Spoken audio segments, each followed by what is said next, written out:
പശ്ചിമ ബംഗാളിലെ രാഷ്ട്രീയ ചരിത്രത്തിൽ നിർണായക അധ്യായത്തിന് തുടക്കമിട്ടുകൊണ്ട് 15 വർഷത്തെ ഭരണത്തിനു ശേഷം മമതാ ബാനർജിയുടെ നേതൃത്വത്തിലുള്ള തൃണമൂൽ കോൺഗ്രസ് അധികാരം നഷ്ടപ്പെട്ട് പാർട്ടിയാകട്ടെ വലിയ രീതിയിൽ ഇപ്പോൾ BJP സർക്കാർ അധികാരമേറ്റതോടുകൂടി ഗുരുതര പ്രതിസന്ധിയാണ് നേരിടുന്നത്.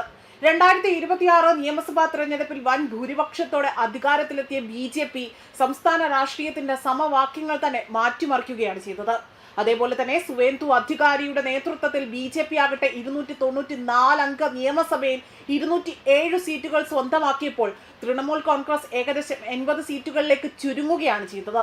എന്നാൽ ഇപ്പോൾ തൃണമൂൽ കോൺഗ്രസ് ആകട്ടെ വലിയൊരു പിളർപ്പിലേക്ക് നീങ്ങിക്കൊണ്ടിരിക്കുകയാണ്. അധികാരം നഷ്ടമായതിന് പിന്നാലെ തന്നെ തൃണമൂൽ കോൺഗ്രസിനുള്ളിൽ തന്നെ അസ്വസ്ഥത അവിടെ വലിയ രീതിയിൽ ശക്തമായിരിക്കുകയാണ്. പാർട്ടിയിലെ നിരവധി നേതാക്കളും പ്രവർത്തകരും നേതൃത്വത്തിനെതിരെ പരസ്യ വിമർശനവുമായി രംഗത്ത് വന്നതോടുകൂടി തന്നെ മമതാ ബാനർജി ആകട്ടെ കടുത്ത പ്രതിസന്ധിയിലൂടെ തന്നെയാണ് കടന്നു പോകുന്നത്. ചിലർ പാർട്ടി വിടുകയും മറ്റു ചിലർ പുതിയ രാഷ്ട്രീയ സാധ്യതകൾ തേടുകയും ചെയ്യുന്ന സാഹചര്യമാണ് നിലവിലുള്ളത്. തിരഞ്ഞെടുപ്പ് പരാജയത്തിന്റെ കാരണങ്ങളെ ചൊല്ലിയും പാർട്ടിക്കുള്ളിൽ ശക്തമായ ചർച്ചകൾ നടക്കുന്നു. അഴിമതി ആരോപണങ്ങൾ, സംഘടനാ ദൗർബല്യങ്ങൾ, ഭരണവിരുദ്ധ വികാരം, ഗ്രാമീണ മേഖലയിലെ പിന്തുണ നഷ്ടപ്പെട്ടത് തുടങ്ങിയ കാര്യങ്ങൾ, ആ ഘടകങ്ങളാണ് ഇപ്പോൾ പരാജയത്തിന് കാരണമായിരിക്കുന്നത് എന്നതായിരുന്നു രാഷ്ട്രീയ നിരീക്ഷകരുടെ വിലയിരുത്തൽ. അതേസമയം അധികാരത്തിലെത്തിയ BJP ഭരണപരമായ മാറ്റങ്ങൾ വേഗത്തിൽ നടപ്പാക്കാനുള്ള നീക്കങ്ങളായിരുന്നു പിന്നീട് അവർ കൂടുതലായി തന്നെ ശ്രദ്ധ കേന്ദ്രീകരിച്ചത്. അതിർത്തി സുരക്ഷ, അടിസ്ഥാന സൗകര്യ വികസനം, വ്യവസായ നിക്ഷേപം, നിയമസമാധാന വിഷയങ്ങൾ എന്നിവയിലെ പുതിയ സർക്കാർ കൂടുതൽ ശ്രദ്ധ കേന്ദ്രീകരിക്കുമെന്നും വ്യക്തമായി തന്നെ ഇവിടെ എടുത്തു പറയുകയാണ് ചെയ്തിരിക്കുന്നത്. എന്നാൽ മറുവശത്തേക്ക് തിരിഞ്ഞു നോക്കുമ്പോൾ അവിടെ തൃണമൂൽ കോൺഗ്രസിന്റെ ഭാവി നേതൃത്വത്തെക്കുറിച്ചും പാർട്ടിയുടെ പുനർസംഘടനയെക്കുറിച്ചും ചർച്ചകൾ സജീവമായിരിക്കുകയാണ്.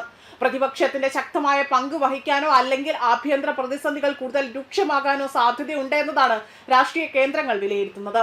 അതോടൊപ്പം തന്നെ മമതയുടെ മരുമകൻ അഭിഷേക് ബാനർജിയുടെ നേതൃത്വത്തിലുള്ള ആ ഒരു കേന്ദ്രീകൃത ഭരണ രീതിയും അതുപോലെ IPAC പോലുള്ള ആ കൺസൾട്ടൻസികളുടെ ഇടപെടലുകളും പാർട്ടിയിൽ വലിയ അതൃപ്തിക്ക് ഇടയാക്കിയിരിക്കുകയാണ്.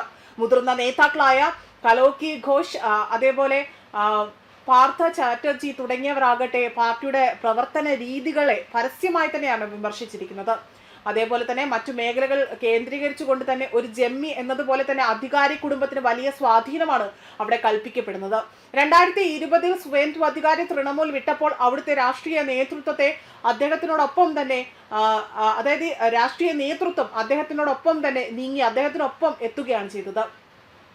തിരഞ്ഞെടുപ്പ് ഫലം ഒരു BJP തരംഗമായിരുന്നു എങ്കിൽ പോലും അത് മറിച്ച് ഇതൊരു യന്ത്രം പോലെ പ്രവർത്തിച്ച സംഘടനാപരമായ നീക്കമാണ് എന്ന് അത്തരമൊരു വിലയിരുത്തൽ പോലും പുറത്തു വന്നിട്ടുണ്ട്. സുവേന്ദു അധികാരി താൻ കെട്ടിപ്പടുത്ത ശൃംഖലയെ BJPയിലേക്ക് മാറ്റുകയാണ് ഇവിടെ ഉണ്ടായത്.